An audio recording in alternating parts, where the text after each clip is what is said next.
டாஸ்மாக் மாதிரியே பல டிபார்ட்மெண்ட்லயும் மறுபடியும் சொல்றேன், கட்சி நிதின்ற பேர்ல அடிச்ச கொள்ளைய ஒண்ணு ஒன்னா கவர்மெண்டோட கஜானாக்குள்ளேயே கொண்டு சேர்த்துக்கிட்டே இருக்கிறாங்க. இப்பவும் சொல்றேன், மக்கள் பணத்துல இருந்து ஒரு பைசா கூட தொடமாட்டோம், தொடவும் விடமாட்டோம், தொட்டா விடமாட்டோம், இதுக்கு முன்னாடி தொட்டவங்களையும் விடமாட்டோம்.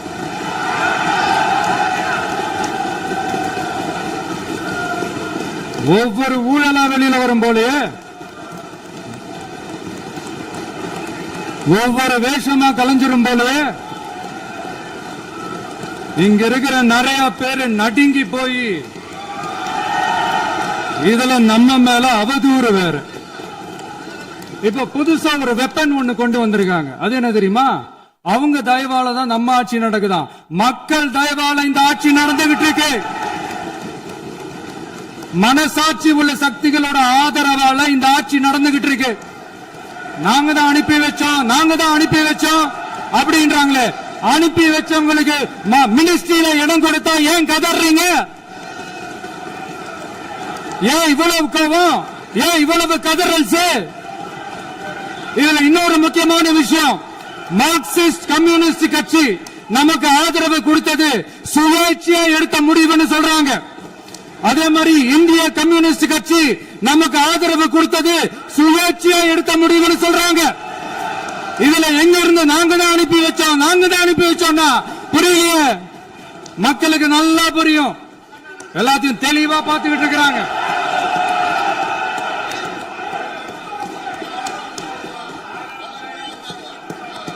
முதலமைச்சர் கண்டினியூ பண்ணலாம். மாண்பு முதலமைச்சர்.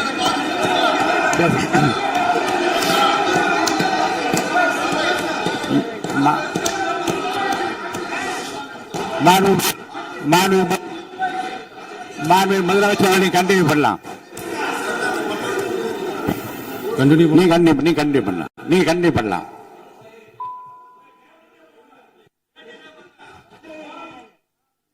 இந்த சமூக நீதி அரசு, சமூக நீதி அரசுன்னு சொல்றவங்களை பார்த்து கேட்கிறேன், நம்ம பட்டியலின சகோதரர்களுக்கு எத்தனை அமைச்சர் பதவி கொடுத்தீங்கன்னு கொஞ்சம் சொல்ல முடியுமா?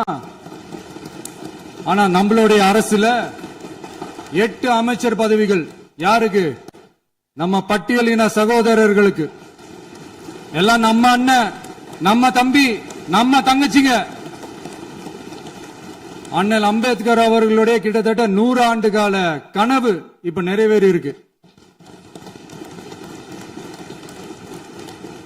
நான் ஏன் கொஞ்சம் சவுண்டா பேசுறேன் அப்படின்னா அவங்களுக்கு கேட்கணும்ன்றதுக்காக, தப்பா எடுத்துக்காது. அதே மாதிரி பெண்களோட பாதுகாவலர் நாங்க தான் அப்படின்னு சொல்லிக்கிறவங்களை கேட்கிறேன், எத்தனை பெண்களுக்கு அமைச்சர் பதவியில இடம் கொடுத்தீங்க கொஞ்சம் சொல்ல முடியுமா? எங்க அரசுல 4 சகோதரிகளுக்கு அமைச்சர் பதவி கொடுத்திருக்கிறோம்.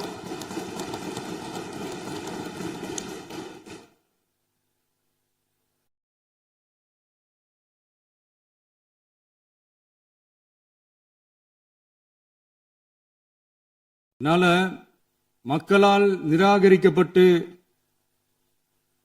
மக்களால் அகற்றப்பட்டவங்களுக்கு ஒன்னே ஒன்னு சொல்லிக்கிறோம், தப்பே செய்ய மாட்டோம், ஊழலே செய்ய மாட்டோம், நேர்மையா தான் இருப்போம், நியாயமா தான் இருப்போம் அப்படின்னு சொல்றவங்களால மட்டும்தான் கூட்டணி ஆட்சி அமைக்க முன்வரும். ஆட்சியிலையும் பங்கு, அதிகாரத்திலையும் பங்கு கொடுக்க முன்வரும். ஊழல்லையே ஊறி போனவங்களால இந்த கூட்டணி ஆட்சியோ, ஆட்சியிலையும் பங்கோ, அதிகாரத்திலையும் பங்கு கொடுக்க முன்வராது. மெஜாரிட்டி இருந்தாலும் தரமாட்டாங்க, மெஜாரிட்டி இல்லனாலும் தரமாட்டாங்க. கேட்டா ரெடிமேடா ஒரு பதில் ஒண்ணு வச்சிருப்பாங்க, கூட்டணி ஆட்சியை மக்கள் விரும்ப மாட்டாங்கன்னு. அதே மக்கள் தான் இப்ப அவங்கள பார்த்து சிரிக்கிறாங்க. நான் பதவியேற்ற அன்னைக்கு கொஞ்சம் டைம் அவகாசம் கேட்டேன். எதுக்கு கேட்டேன்? நிதி நிலைமை எல்லாம் கொஞ்சம் மோசமா இருக்குது, அதெல்லாம் கொஞ்சம் சரி செஞ்சுக்கிட்டு படிப்படியா கொஞ்சம் கொஞ்சமா நான் கொடுத்த வாக்குறுதிகள்லாம் செயல்படுத்துவேன், அதுக்காக கொஞ்சம் டைம் அவகாசம் கேட்டேன். நான் ஏதோ வேற எதுக்காகவோ வேற யாருக்காகவோ ஏதோ அவகாசம் கேட்ட மாதிரி. இங்க சபையில இல்லாதவங்களை பத்தி பேச வேண்டாம்னு நினைக்கிறேன்.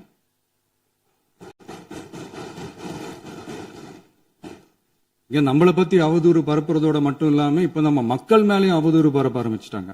மக்கள் நமக்கு ஓட்டு போட்டது தப்பான், குடும்பம் குடும்பமா நமக்கு ஆதரிச்சது தப்பான். இது இப்ப இல்ல, நான் சொல்றது எம்ஜிஆர் அவர்கள் காலத்திலிருந்தே. அப்பவே அவர் ஜெயிச்சப்போ அதே மக்களை தப்பு தப்பா பேசுறது. மக்கள் என்ன பண்ணிட்டாங்க, எம்ஜிஆர் என்ன பண்ணிட்டாரு, எம்ஜிஆர் என்ன இது பண்ணிட்டாரு. 50 வருஷமா ஒரே டெக்னிக்கா.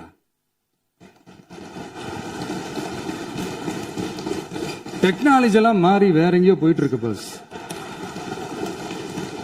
இதுல கொஞ்சம் டெக்னிக்காச்சும் கொஞ்சம் மாத்தினா கொஞ்சம் நல்லா இருக்கும். அதனால மக்களுக்கு யூஸ்ஃபுல்லா இருக்கிற மாதிரி இந்த ஆக்கப்பூர்வமான கருத்துக்களோ ஆக்கப்பூர்வமான யோசனைகளோ இருந்தா சொல்லுங்க. அதை நாங்க டெஃபரெண்டா எடுத்துக்கிறோம். ஆனா அதை விட்டுட்டு இந்த நக்கலு நையாண்டி சம்பந்தம் இல்லாத பேச்சு இதெல்லாம் பேசிட்டு அப்புறம் முதல்வர் பதில் சொல்லல, முதல்வருக்கு பதில் சொல்ல தெரியல அப்படின்னா அப்புறம் என்ன சோஃபா மாடல் ஆட்சியா? அது என்னன்னு புரியறதுக்கு எனக்கு ரொம்ப நாள் ஆச்சு. இந்த சோஃபா செட்டு, டேபிள் சேரு, டீபாய், பர்னிச்சர் பிசினஸ் எல்லாம் வேற எங்க வெளியில போய் பண்ண சொல்லுங்க. அப்படி அந்த பிசினஸ் தான் பண்ணணும்னா நிறைய பிசினஸ் பண்ற மாதிரி வெளியில போய் பண்ண சொல்லுங்க, இங்க சட்டசபைக்குள்ள வேணாம். அதனால ஆக்கப்பூர்வமான கருத்துக்கள் இருந்தா சொல்லுங்க. டெஃபினட்டா அது சரியா இருந்தா நாங்க ஏத்துக்கிறோம். எனக்கு ஒரு குட்டி கதை ஒண்ணு ஞாபகம் வருது, சொல்லாமா? ஒரு ஊர்ல ஒரு பெரியவர் வெயில் ரொம்ப ஜாஸ்தியா இருக்குன்னு சொல்லிட்டு கண்ணுக்கு மேல கை வச்சுக்கிட்டு இப்படி சுத்தி முத்தி தேடிக்கிட்டு இருந்தாராம்.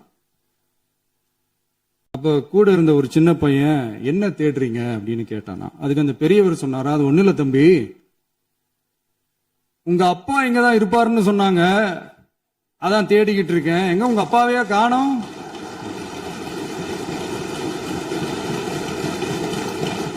இல்ல அந்த எங்களுக்கும் நக்கலா நையாண்டியா சம்பந்தம் இல்லாத குட்டி கதை இதெல்லாம் எங்களுக்கும் பேச தெரியும்.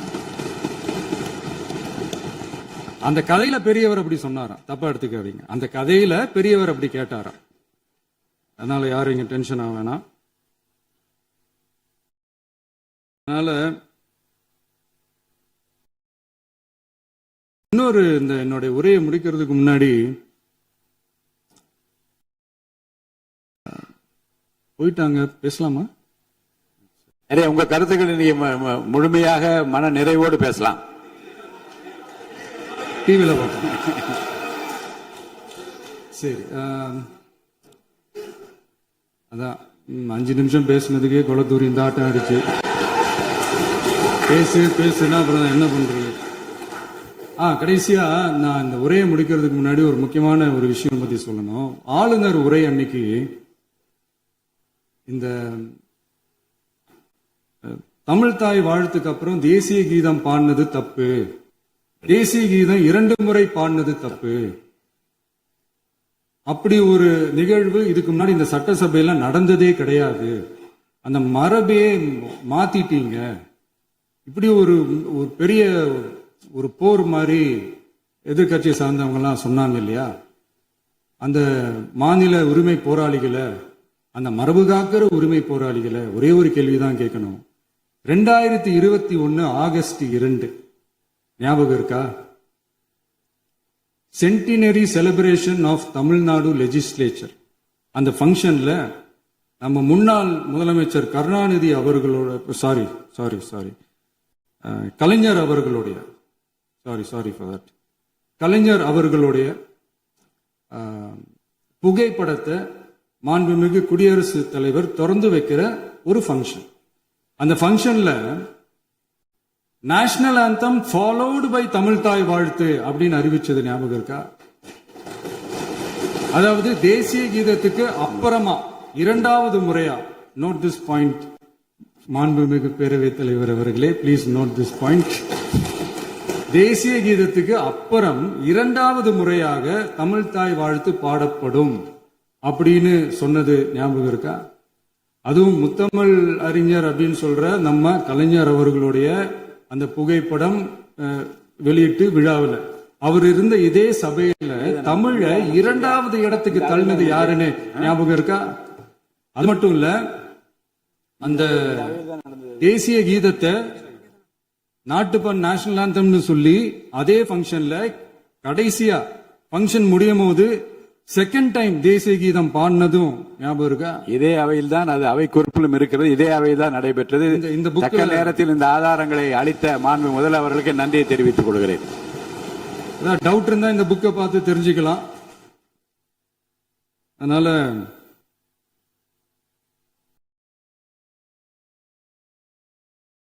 எல்லாம் கேட்டா என்ன சொல்லுவாங்கன்னா, அது ஜனாதிபதி கலந்துகிட்ட ஃபங்க்ஷன், அதெல்லாம் அப்படிதான், அதெல்லாம் கண்டுக்க கூடாது அப்படின்னு சொல்லுவாங்க. இதே மாதிரிதான் பேசுறது ஒண்ணு, செய்யறது ஒண்ணு, செய்யறது ஒண்ணு, பேசுறது ஒண்ணு. இதெல்லாம் மக்கள் பார்த்துக்கிட்டு இருக்காங்க. எலெக்ஷனுக்கு முன்னாடி தான் அப்படி செஞ்சுக்கிட்டு இருந்தாங்க. இப்ப எலெக்ஷனுக்கு அப்புறம் அதே தான் செய்யறாங்க.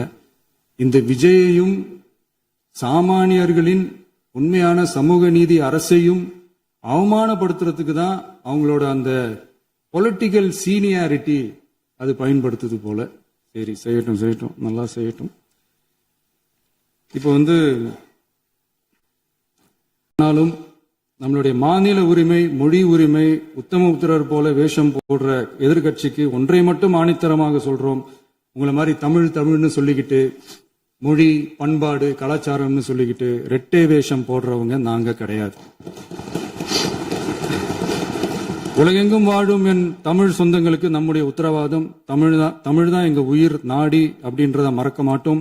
இப்பவும் சொல்றோம், மாநில உரிமையில எப்பவும் உறுதியா இருப்போம். அதே சமயத்துல அரசியல் வேற, ஒன்றிய மாநில அரசுகளுக்கு இடையே இருக்கிற நிர்வாக அணுகுமுறை வேற. இதுல நாங்க ரொம்ப தெளிவா இருக்கிறோம். அதனால எங்களுக்கு பாடம் எடுக்கிறதா நினைச்சுக்கிட்டு உங்க வேஷத்தை நீங்களே கொஞ்சம் கொஞ்சமா கலைச்சுக்கிட்டே வர்றீங்க, மறந்துடாதீங்க. அப்புறம் நேத்து எதிர்கட்சி தலைவர், மாண்புமிகு எதிர்கட்சி தலைவர் பேசும்போது நிறைய பேசினாங்க. அதுல ஒண்ணு மட்டும், அரசு சொல்றதா நினைச்சுக்கிட்டு நம்மள இன்டைரக்டா ஈவில் அப்படின்ற அந்த வார்த்தையை யூஸ் பண்ணாங்க. எனக்கு ஒன்னே ஒண்ணுதான் சொல்லணும்னு தோணுது, ஈவில்ஸ்னு டெவில்ஸ் பேசக்கூடாது.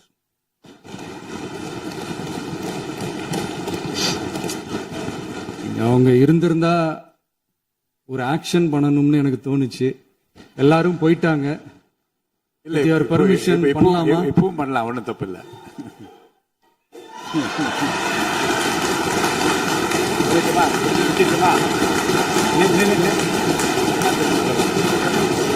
யார் சொல்லுங்க?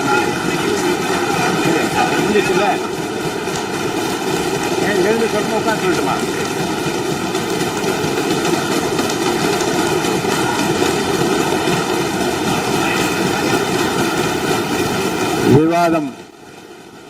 விவாதம் முடிவுற்றது.